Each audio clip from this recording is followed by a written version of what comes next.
เฮาก็ยังบ่ทันได้เห็นเด้โด่งทางนี้ได้เฮือนชนเผ่าแทรกของแท้เป็นทรัพยากรที่หาง่ายที่สุดในการเฮ็ดเฮือนนั่นก็คือใบตองข้อ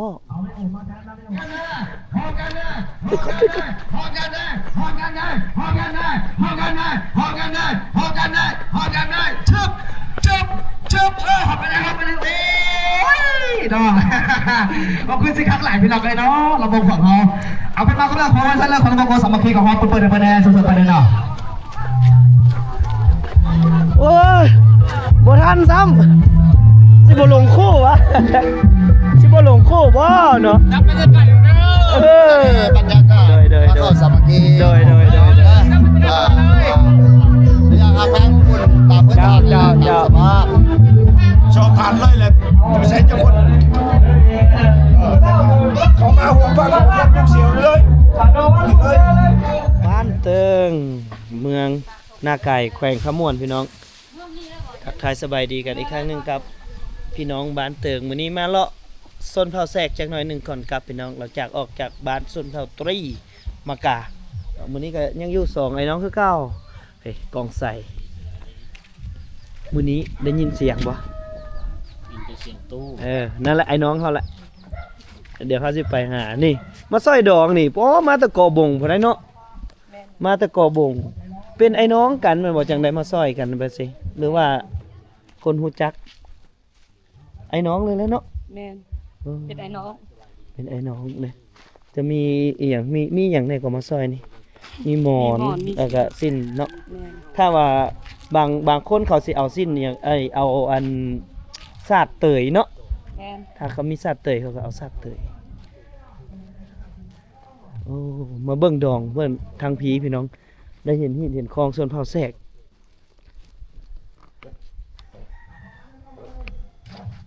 ป้ามีโคศกมีตู้อีกได้ยังกัน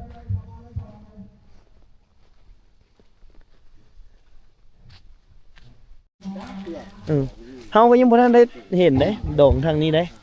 ด้เฮือนส่วนเผาแสกของแท้ยังมีเฮือนหลังหนึ่งของที่เก่าแก่ที่สุดก็คือเฮือนพ่อเฒ่าต่อแต่ว่าเพิ่นเสียแล้วเนาะเพิ่นเสียชีวิตไปแล้ว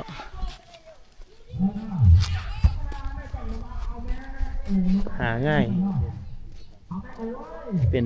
ทรัพยากรที่หาง่ายที่สุดในการเฮ็ดเฮือนนั่นก็คือใบตองข้อ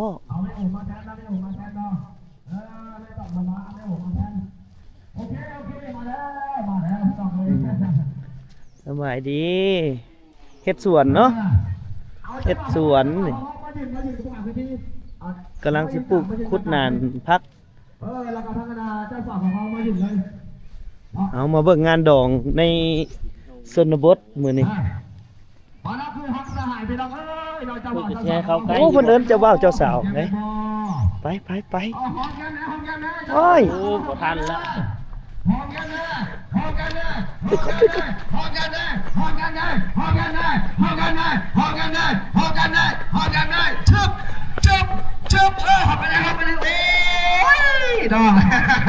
ขอบคุณสิครับหลายพี่น้องเลยเนาะระบบของเรา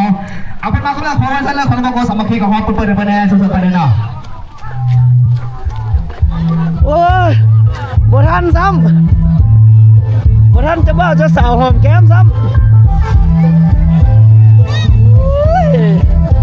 น้ำดอง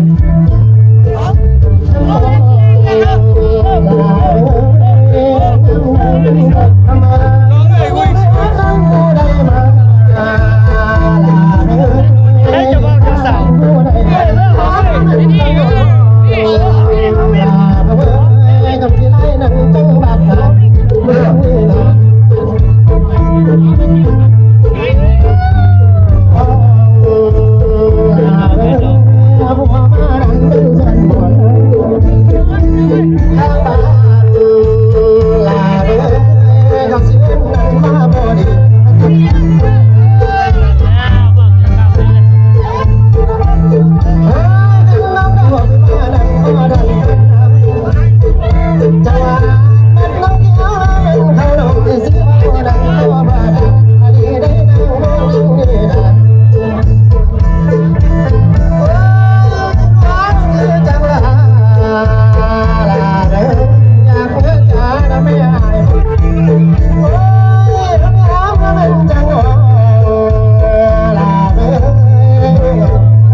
จังแม่ไปนั้นตาปากโยมนั่งนั้นเธอสิอาลีคนแฮมไปแล้ว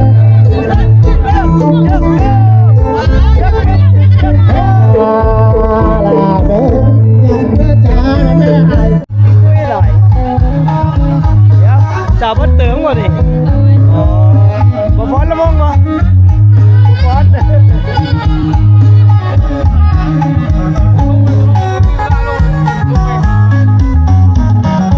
็นคนรู้กันก่อนกันได้ยังนะเป็นวันใจดีหนอเป็นวันใจดีหนอ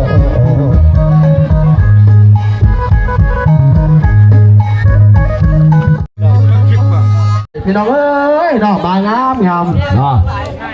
ประจันมาจากนาบักเฟืองของเฮาเนาะหรือว่าทั้งเราของเฮาครับแม่เนาะ โอ้ผู้เบ้าผู้สาว เอาไปจากไหนบอล บ้าบันเติง บอลจะเนาะบอลเดียวไปน้องไอ้ดอกทั้งนาพ่อแม่ของเฮาก็ได้เบิ่งในยิมในซื้อพี่น้องไอ้ดอกเซยทั้งนาจะบอกจะสาว สาว ข บั อน งเฮา เติงเลยเนาะ เนาะถือว่าผมมาห่วงงานเนาะมีจานไม่ตาพี่น้องไอ้เนาะ ไปไปดิสบาย ของ ดี ส่วนผลงานเพลงของเขาส่งผลงานเพลงเด้อ เดี๋ยวขึ้นไปเริ่มต้นไปน้องเลยอันนี้ก็คืองานดองเนาะเป็นดองเขาเรียกว่าดอง เขาต้องไปพี่น้องเอ้ยเนาะพี่จะมาพี่น้องเนาะฮอบนี่ฮอบต่อไปเป็นฮอบระบบทางการแก้วกันเด้อ เจ้าเดี๋ยวขึ้นเรื่องกันเด้อ มาจากคณะไอ้ดมของเพิ่นเนาะไอ้แก้วพร้อมแล้วครอบครัวเนาะผู้ที่หนึ่งผู้ที่สองคณะไอ้แขกเนาะหรือว่าพร้อมด้วยแขกที่ไม่เรียกเราพี่น้องเนาะ ไปไอ้เดี๋ยวขึ้นย เราจะมาลงงานพี่น้องเลยเนาะที่นี่ก็จะมาลงงานของพ่องานของพ่อมันเข้าอยู่ในนั้นสิอย่าให้เก็บเป็นอย่างโลกนะเราทำเรื่องการแก้วของเราประสานงานเลยเอาพอเสร็จแล้วพอเสร็จแล้วแก้วแก้วเนาะ ำโอ้ไอ้น้องฟ้องไปเข้าอยู่เรื่องฟีเบิร์ดนี่เนาะ ไอ้แก้วเว้ย งานดองงานอันนี้เพื่อนครัวพนักสบายดีโอ้พนักครัวพนักเรื่องครัวแล้วไปเดี๋ยวเข้ามาพี่น้องเลยป๋าตัวเกิบ ใครจะได้เขาเอาอ่ะ บัดนี้บัดเมื่อสิบลงคู่วะสิบลงคู่บ่เนาะ บรรยากาศเด้อบรรยากาศเข้าสามัคคีอยากหาทางบุญตามเพื่อนทางตามสภาพ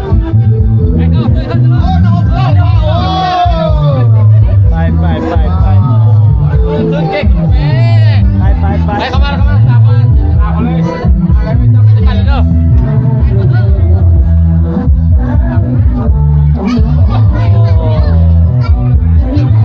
บรรยากาศ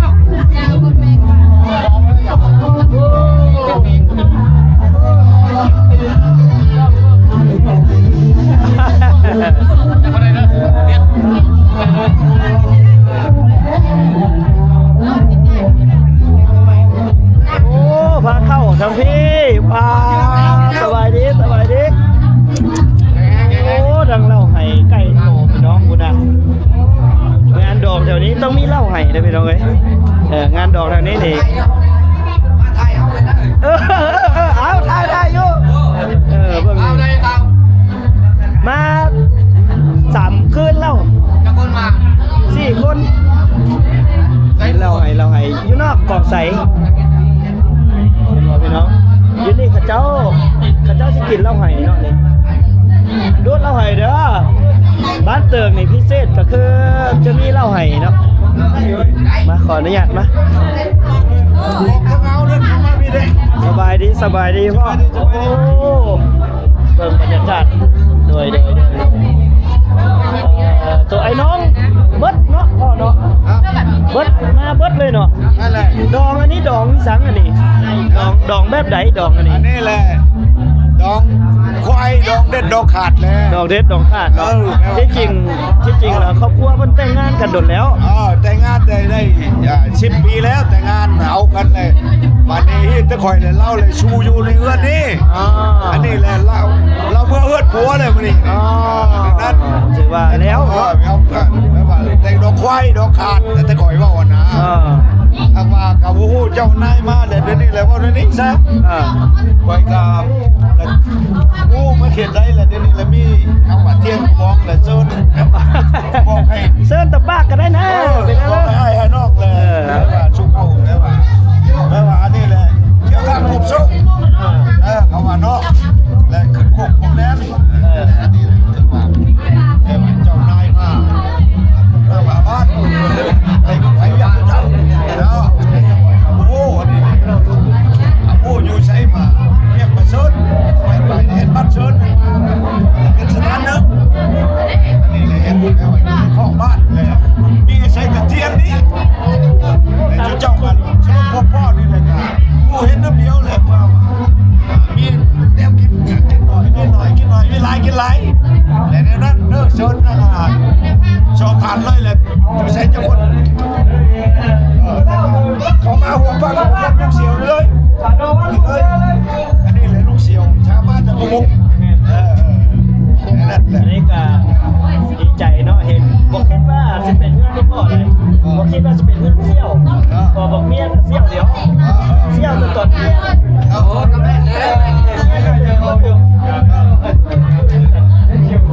จะดีใจละ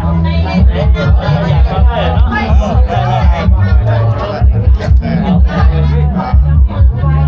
ดีเว้ยโดยคือหมู่นะมาแล้วกับอันนั้นให้หมู่อันนั้นถ่ายให้เดียวจังหน่อยเนี่ย เขาหัวไปเขานั่นเลยเขาสมัครทั้งนั้นเลยนี่อันนี้ก็ฮักกูมา จับมือก่อนมา สบายดี สบายดีสบายดีเอาคนเดียวโอ้เอาอันนี้กับประมาณยังอันนี้สามไอ้น้องหนูพุกกันนะ หนูพุก ประมาณสามน้องหนูหัวไงเอ้ย หนูพุกอันนี้กับผักถึงน้องสาวเนาะน้องสาวอยู่เวียงกันนะให้ไปส่งฮอดจอดถึงนั่นน่ะนะจะคอยนั่นแหละครับมื้อนี้ก็มีเขาผ้าเขาสามัคคีแล้วก็มีทั้งหมู่เนาะแล้วก็นี่น้องลานั่นดิน้องลาสามัคคีเดียวนะน้องเดียวครับไอ้หมู่อยู่มันขวัญยืนสร้างลูกบ่ขึ้นเด้อครอบครัวไอ้เอ้ยเด้อถ่ายรูปไปเลย ถ่ายรูป3 ตามไปน้อง2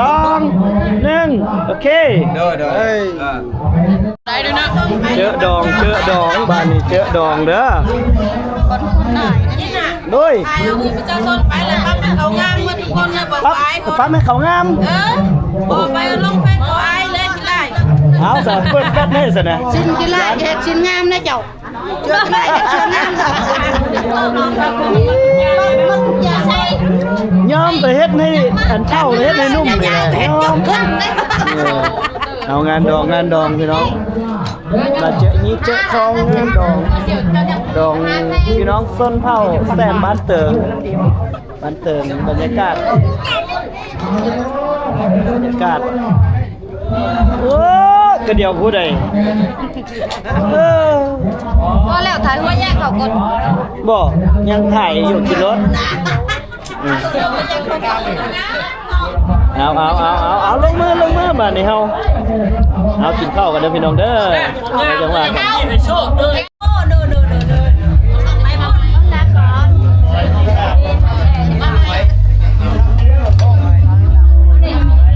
เอาข้าวจะสำเร็จแล้วพี่น้องบัดนี้เพิ่นว่ายังเล่าให้ ดูดเราให้อีก ยังดูดเราให้อีกโอ้ ดูดเราให้แล้วก็เต้นลำวงสักทีก่อนงานเต้นแล้วดูดเนาะกินเหล้ากินของเล้วแล้วมันมีสมัครแล้วก็แล้วกำลังต้องดูดเราให้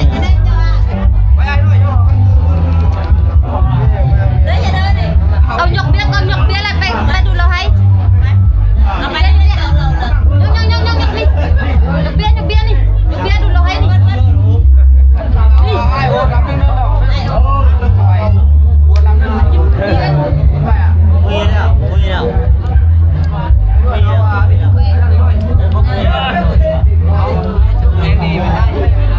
เปิดทางนั้นก็มีค่าเข้า ไอ้เอาจูเซียน เดี๋ยวเขาเบิ่งอยู่ข้างนอกเดี๋ยวเขาเบิ่งข้างนอก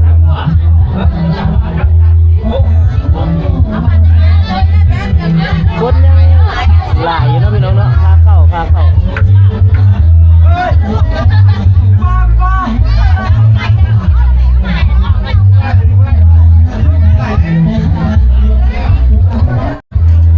เรื่องเล่าให้ที่ยังบ่ทันได้แกะอันนี้ยังบ่ทันได้แกะเลยนี่ป้าดโตคันเบิดนี่จังเบิ่ง3 มื้อ 3 คืนให้ได้ก็ให้กูนให้ใหญ่เลย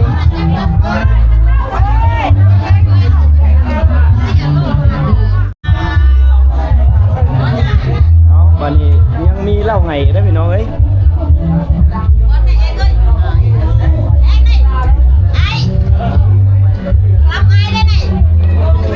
จักคนนี่6 คนอ๋อตัวนี่ผู้ใดแน่ยังช้ำคนโอ้มันก็บ่มีผู้ถ่ายคลิปเลยเนาะให้ผมใส่ได้ไว้สัก ธรรมดามันตามนี้นั่น6-4 กรัมนั่นได้ มันก็บ่มีผู้จับกล้อง เอาเป็นผู้ใส่ แม่ทำไมเอาจับกองเลย จับกล้องก่อนเปลี่ยนกันพกเอานะน้ำ ให้คนอื่นจับได้ก็ได้เอาก่อนอ่ะ เอาเลยก่อนนี่ดังเด้อ นี่มันจะกินไหนให้คนอื่นนี่ให้พ่อได้จะโมงเหมือนผ่านได้ไอ้แก้วน่ะไม่คือไหน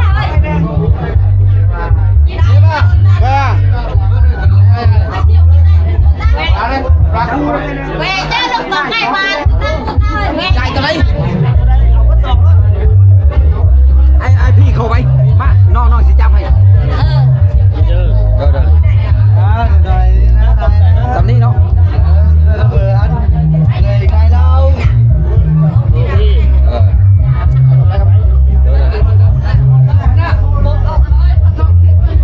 โอ้ได้แต่หูหมูอั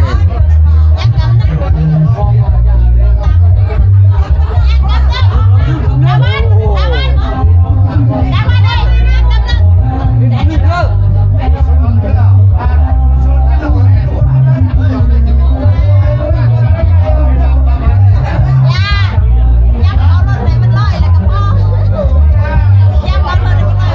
จะดูฉบับเชียวเนาะ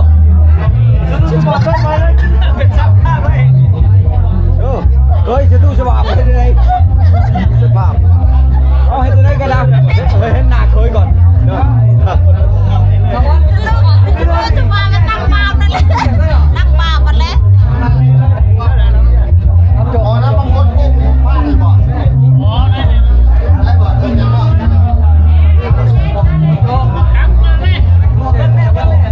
ด้เห็ดฟองน้อยน้องๆเพื่อฐานเนาะบัดเกิดเพื่อร่างกายกินอะไรกินอะไรไปก่อนไปก่อนเด้อก่อนนี่ แบบพื้นฐาน ไป เนาะ เด้อก่อน นี่ รับได้ไปก่อน เก็บไปเลย ได้ไปก่อนเด้อกินก่อนเด้อเก็บก่อนนี่แล้วก็กินก่อนเด้อ สักว่าเลย จับตานี่นะครับกินก่อนเด้อแล้วจับก่อน แม่มาสั่งทีเดียว โอ้เอาแบบนี้จับนี่กับห้องตั้งกับห้องเจ้า ให้พื้นฐานคนดำหน้าก่อน เอาไปโอ้โน่นมากินเล ให้ ย พื้นฐานเพิ่นเอาจ้องนี่นำหน้าก่อนแล้วจะมาหลังเพิ่นเลิกพื้นฐานบ่ได้ดาวเพิ่นสมมุติ สักทีเดียวไว้ โน่กินเหล้าแล้วกินไปตามห้องไอ้ เอ็ดสักทีเดียวพกพดพกจอกเลยนี่ มันเป็นฮีทกินเหล้าแล้วกินตามห้องได้มากคนจะเกิดอะไรเลยมันจะใส่เอาไปก่อนกำลังไปเลยไอ้ไม่ได้อันลงให้มันได้เชื่อ นี่ก็สักทีเดียวอะไร ถ้ามันสักทีแล้วไอ้เลยกินตามนี่นี่แหละไม่มีห้องจำหรอกได้กิน12จอกเอามาทีนี่เอ็กเอาอันนี้แหละตั้งใจไปว่า เอา12จอก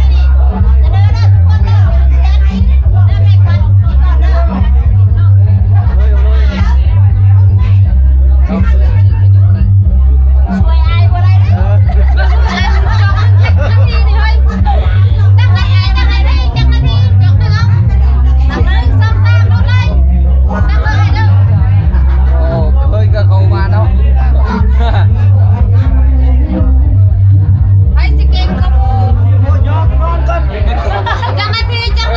หัวหน้าเป็นไงเป็นนักข่าวแล้วนี่เป็นนักข่าวโอ้ยสกอน โอ้